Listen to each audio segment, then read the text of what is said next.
Do you have a 2003 to a 2006 Cadillac Escalade? Well, I just picked up a 2004 Cadillac Escalade ESV. Now, if you're new to my channel, welcome back. But if you're new, well, welcome. You'll definitely want to subscribe to my channel because I'll show you how to save tons of money doing your own repairs on your Cadillac Escalade.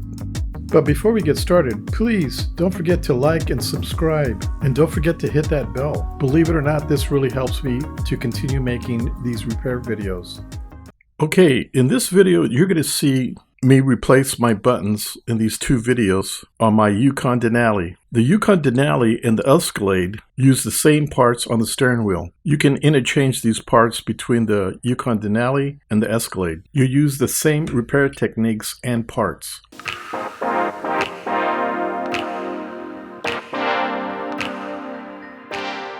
Okay, let's get started. Well, this is part 2 of a 2-part series on how to remove your steering wheel accessory buttons. If you missed the first video, go ahead and click up on the upper right hand corner and it will take you there. The reason why I did it in 2 parts is because the 2 upper ones are easy to do and to remove and replace. So I wanted you to do that first and get comfortable with that. In part 2, I'm going to show you how to remove the 2 lower ones. Now, if you haven't done this before, or maybe you did, you know that these are pretty hard to do. I tried to do the one on the right side and I was having a heck of a time. The reason being is you can get it unplugged, but trying to plug it back in, there is no slack in the plug, so you can align it to the button in the back. Then you have to snap it in. There is no slack enough for you to do that. Other videos are telling you that you need to remove your steering wheel. And even though I know I can do it, it's just that I really didn't want to remove my steering wheel. So I figured out a way on the second button here that I'm going to show you how to remove your button without having to remove your steering wheel. So here we go. Well, if you look at the picture on the left side, that's what my buttons look like. Looking at it for a while didn't bug me, but when the lights went out, I knew I had to do something. I didn't realize that you could replace these buttons. And if you look on the right side, after I removed and replaced them, you can see how much better they look. Plus the lights work now. So I'm glad I replaced them. And it really wasn't that hard to do, and it didn't take a lot of tools. Okay, one of the first things I did was obviously get the buttons, so I looked on eBay and found there was a lot of them on there for different prices. I decided to get all 4 buttons, thinking that all 4 of them were easy to replace. The ones I bought were like the factory buttons, meaning that the light, when it came on, it was white. They have a few buttons out there that come in different colors, and there are some companies you can take your buttons out and send them to the company, and they'll put a LED color of your choice in there. So I got these ones because they were a good price and they were made in the USA and it was free delivery.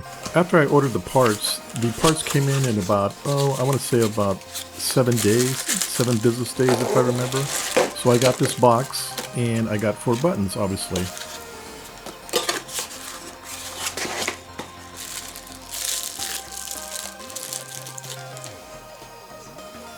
Wow, what a difference. Until now, I didn't realize how bad my switch was. I'm so embarrassed. Okay, let's take a look at the back side. Well, you can see what type of plug that's going in it. Okay, here's one of the small ones. As you know, these buttons is the left side and the right side, so make sure you have them faced the right way. Again, in this part 2 video, I'm going to show you how to replace the left side. And when you're done with that, you could do the same thing on the right side. Let me show you here right now how I'm going to remove this button. The first thing you're going to need is a pick that's bent approximately 90 degrees. This is the one that I'm using. I got this at Harbor Freight. They were about $3 or $4. There's 4 in a pack. What we're going to do is we're going to take the pick and we're going to slide it in between the bottom or top part of the switch, in between the switch and the steering wheel, right where the red arrow's at. Let me show you how we're going to do this. Okay, pretend we're sitting in front of the steering wheel and we're looking at the button. You can see the pick, the way it's positioned. It's positioned at approximately 9 o'clock. We're going to slide it in between the switch and the steering wheel, and we're going to slide it back. And we're going to turn the pick to 10 o'clock position. Here, let me show you what it's going to look like in the back when you do this. I know you're looking at the larger button right now, but you use the same technique on the small buttons. Okay, you got the pick at 9 o'clock position. You're going to slide it back. Once you got it back, you want to clear the button in the back, and you're going to turn your pick at 10 o'clock position. Once you've got it hooked on in the back, you can start to pull it out, and the button should slide right out. Let me show you again so you get a better visual of what you're going to do. Hopefully this helps.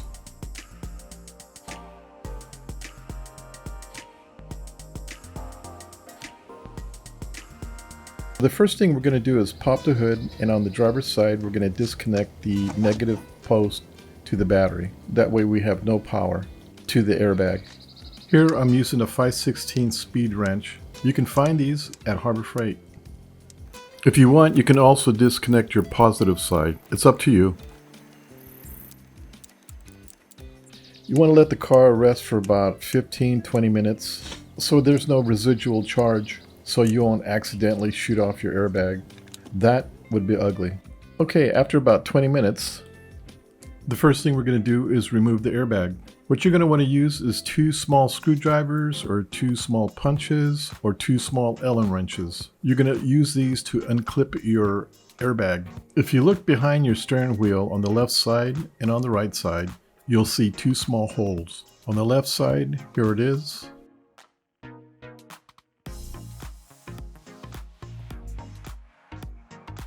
Make sure the tool you're using will fit right in that hole. Now let's look on the right side. Same thing. Here's the hole. Make sure the tool fits in and you're good to go. What you're going to do is, I'm going to start on the left side. Go ahead and push in. You're going to push in a clip inside there. You'll kind of feel it. Grab your airbag and kind of move it out slightly. You'll feel it unclip. The airbag will move out slightly.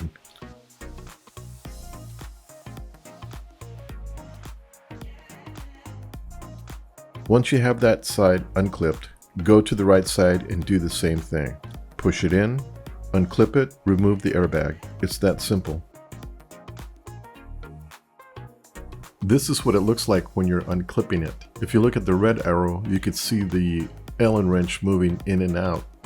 And the blue arrow, you can see where it clips into the airbag. It clips it in right here where this groove is on the airbag post. Okay, now it's time to unplug it. Now at this point, if you could do this with the airbag on, that's fine. Since this is the first time I'm doing this, I'm going to go ahead and remove the airbag and set it aside.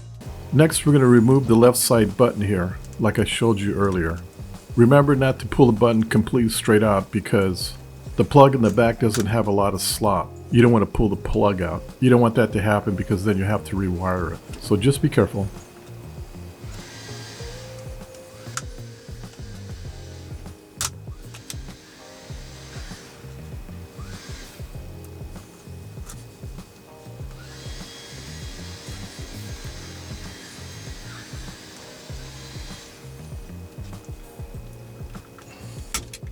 This one popped out. If it doesn't pop out like mine, this is where you want to press this button here where the red arrow's at to unclip it.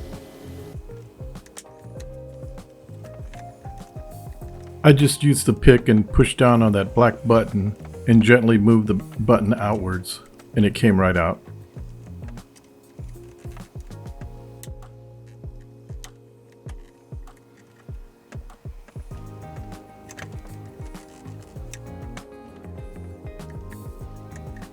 There you go, just like that. Okay, now that we got the button out, we have some options here. Number one, to get that plug in, as you may notice, it's pretty much impossible to plug that thing back in. So one way of doing this is to remove your steering wheel completely and remove the cover on the back side and fish your wire so you get a little more slack. That's if they give you enough wire for you to get some more slack. The other way is to reroute your plug around this post here, and you may get some additional slack. If you look at the red line here, you can see what I mean. Instead of running it this way, like the blue line, you'd run it around this way, like the red line. But I could tell I didn't have enough slack. I really didn't want to take apart my steering wheel, so what I did was I decided to cut the rubber. Yes, you heard me correctly. I decided to cut the rubber. Please don't judge me. I figured if I cut the rubber and glue it back correctly, no one would notice. The reason being is if you look at the surface of the steering wheel, the surface is not flat and shiny. It's embossed, meaning that it has a rough surface. So if I do a clean cut and properly glue it nice and tight together, you probably won't see the seam unless I told you where it's at.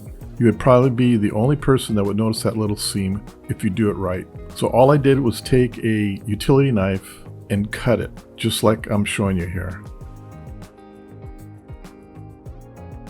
Right where the red line is at is where I'm going to cut it. Remember, make a nice clean cut, so use a sharp blade.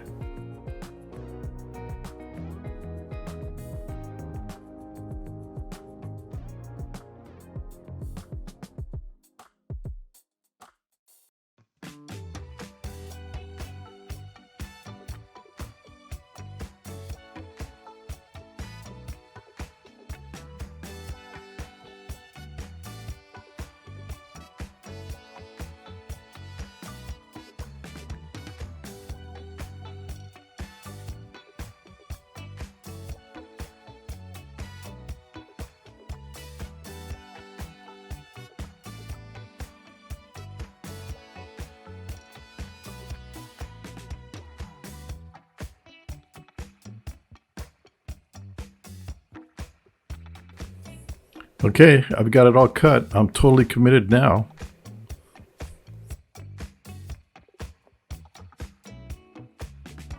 You can see as I squeeze it, the seam disappears. So it's important when you glue it back together, you don't have any glue residue. And when you clamp it together, it's nice and tight. So let's go ahead and plug the button back in. Make sure it clips on the back really good. That way when you put it back together, the plug doesn't pop right out. Just open up your seam and slide the button in. It's pretty easy now.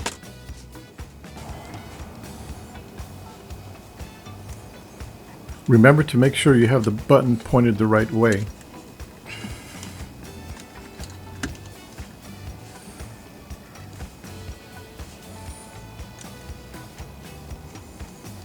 Once you have the patient in, it's time to sew the patient up.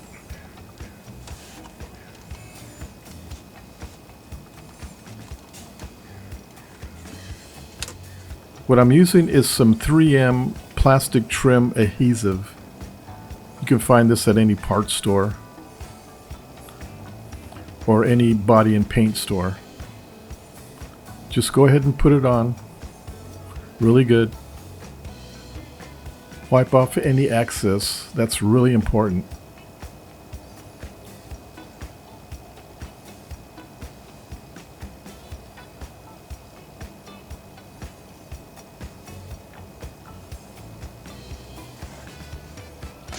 And what I did is I put a clamp on it and let it sit for about 30 minutes. As it set, I took a little bit of paint thinner and wiped it clean.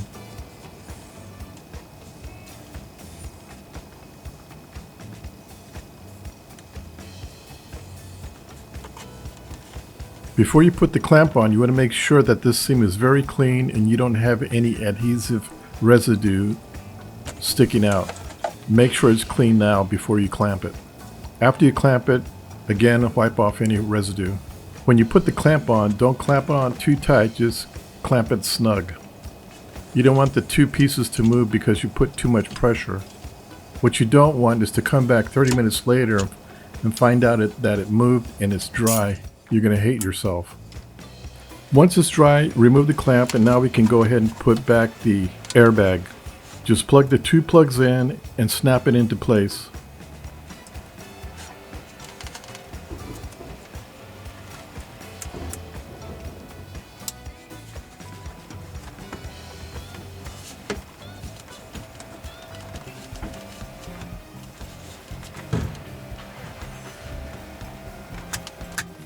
Now that we got the airbag in, now you can go ahead and reconnect your battery. Once you got the battery connected, you're all done. See how easy that was? Well, this is what it looks like. I did this to both sides of the bottom buttons. As you can see, you can barely tell. I was going to touch it up with a touch-up marker that you can get at a parts store. but I wanted to show you without the touch-up marker, you can still barely tell. Once I use the touch-up marker, it's almost impossible for you to know that I did this. Well, I hope this video helped. I know these bottom buttons are really hard to do, and a lot of guys don't want to take off their steering wheel. Number one, they probably don't have the tools, or they just don't have the confidence to take off the steering wheel. This is another way you can install these buttons in without having to remove your steering wheel. Stay tuned to one of my next videos where I think I'm going to go ahead and remove this leather handle that goes around the steering wheel. That is stitched in there and it's done by hand, and they sell kits where you can replace the outer leather handle. So stay tuned for that.